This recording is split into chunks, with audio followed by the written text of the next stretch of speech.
And then all I do is I drive forward, and when I see either his shoulder collapse or I see his left hand move, that's when I can jam my knee and go, because that's when I know he has no post on that side. And we've got two-time world team member Brady Koontz going over his gut wrench, because that's what he's known for.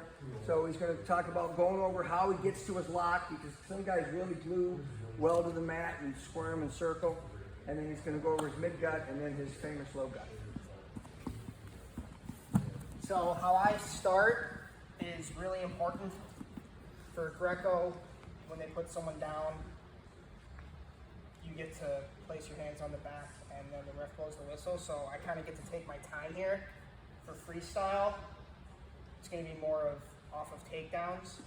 But there will be times when you will start like this, if there's been like an injury timeout or a caution of some sort while somebody's down, you will start with the hands on the back. Either way, you can, after you get a takedown, you can always just go to this position to get your lock, where I like to put, since I want my right arm deep, I like rolling my left. So I'm gonna place my right forearm on the mat, parallel with his ribs. And I'm gonna put my knees in his hip and his armpit. So that's gonna make it so he can't seal off this side. Can't get his elbow or knee inside to stop me. So I'm gonna use my knees to kind of pin him down. My right arm is gonna go next to his ribs. Then I'm gonna use my left arm, either grabbing in front of the shoulder, armpit, neck, doesn't matter. I'm just gonna grab anything and I'm gonna lift. And then my knee that's in the armpit, I'm gonna drive it like I'm running a cross-face cradle, and I'm gonna lift him over my arm. And once there's space, my right arm is just sliding underneath, kind of moving at the elbow. I'm not trying to lift up and throw my arm through. I'm gonna move him over my arm. What that's doing is putting all the weight on his right hip, and I'm keeping my legs, my knees and my thighs tight to his body so that he can't clamp off this side and stop me from getting my lock.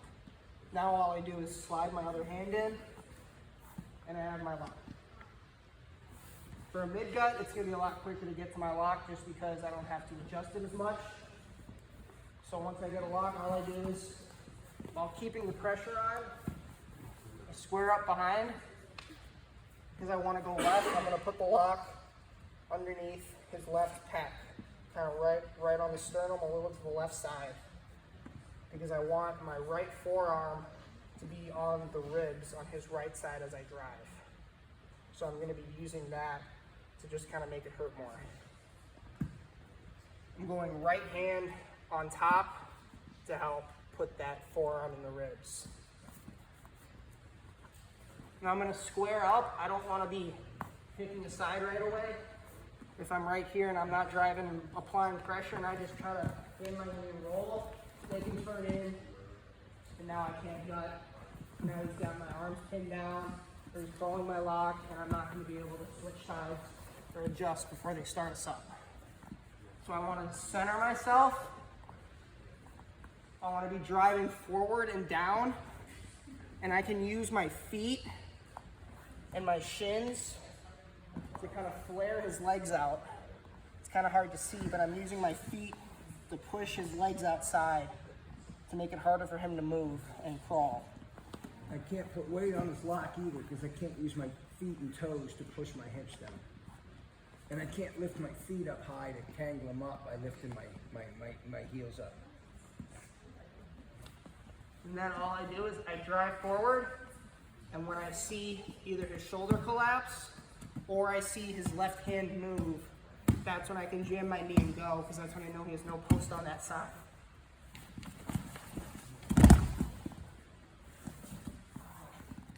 So, just a refresher for getting my lock. Right forearm, I'm gonna go parallel with the ribs, and I'm gonna pull him in, use my knee in the hip and in the armpit. I'm gonna flare my knees out, especially in Greco, because guys are gonna be trying to bring elbow and knee inside, seal that off, so that it's hard for me to get my lock. So that's when I start, I put my knees here, and I pull tight and flare my knees out. Now they can't seal this off. And that can work in freestyle too. As long as you're extending from hip and shoulder, they're not going to be able to block off that side. You see how my hand's not touching the mat? Because he's underneath my tricep here. And it's hard, and you know, we're always seeing people grabbing, reaching back and grabbing legs and hooking legs. I really can't get much of a grip on his foot or his leg here to try to scramble and stop him because of how he's got my arm, shoulder pinched up in my ear, and he's underneath my armpit and tricep here. The other thing we already went over, if I do grab his leg or his shin or his foot here, it becomes easier for him to gut me because there's nothing here, there's nothing. It's easy, there's no post, and I'm in bad position. So he's not worried, even if he's wrestling a freestyle match, to, you know, if I grab this leg here, if you're in tight, if there's lots of space and I'm in here like this, yeah, that's a different story, or like this. But if he does it right, I'm not getting it. And remember, we said he can just pop that knee up and half me. Okay, so go ahead, Brady. So either come in front or behind the armpit. I'm gonna lift, drive my leg over, and just kind of pivot off my elbow to get my arm underneath and move him over my arm. Then I just lock my hands. Doesn't matter what kind of lock I get. I'm just trying to get my hands together. Then I square back up. I'm gonna use that lock, and I'm gonna pull my right arm deep. And I'm almost gonna drop my shoulder just so I can get that right arm deeper. Then my hand is gonna grab the hip. I wanna grab in like the soft spot of the hip. Don't grab the hip bone. I wanna grab on the soft spot because that's where I can squeeze it tighter. Now, even though my shoulder's down on the mat, almost, what I'm gonna do is I'm gonna square back up, but as I do that, I'm pulling this hip through, I'm gonna pull my elbow back through, and my right shoulder is gonna go on his back. And I'm gonna set my shoulder there and not move it.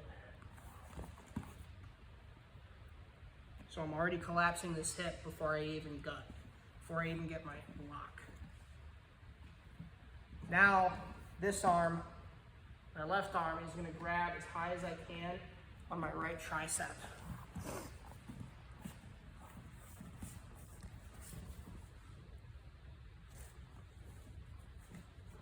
So my shoulder's in the back, my right hand is on the hip, and my left hand is on my right tricep. I don't want to go elbow to elbow because this will slide around. This is easier to slip, and it's easier for him to crawl because now my lock is on the mat. You can't crawl this lock if I grab the hip and elbow because there's no lock to crawl. It's on the sides. It's not underneath him. He can't crawl it. And I just run it the same as how I showed the mid gut. I drive forward. I don't jam my knee as much sideways just because my chest and torso is so tight to his back, I can't really turn perpendicular to him. But I'm gonna drive forward and keep my feet running and pop my hips. And the secret to getting this tight is once I get the lock, I'm not just trying to squeeze in, I'm trying to pull my hands together. So as I squeeze, I'm trying to pull my hands together, and what that's gonna do is it's gonna start to squeeze in his floating ribs. And that's what makes it so hard to breathe. Great. So I drive forward and I try to pull my hands together as I drive forward and down. Sometimes I like to put my feet on the outside, especially the guys who are trying to, the freestyle people try doing that. I'll just put my feet on the outside. It doesn't matter. And now with my feet are on the outside, as I drive, I can pinch my legs. So now he can't post his feet up.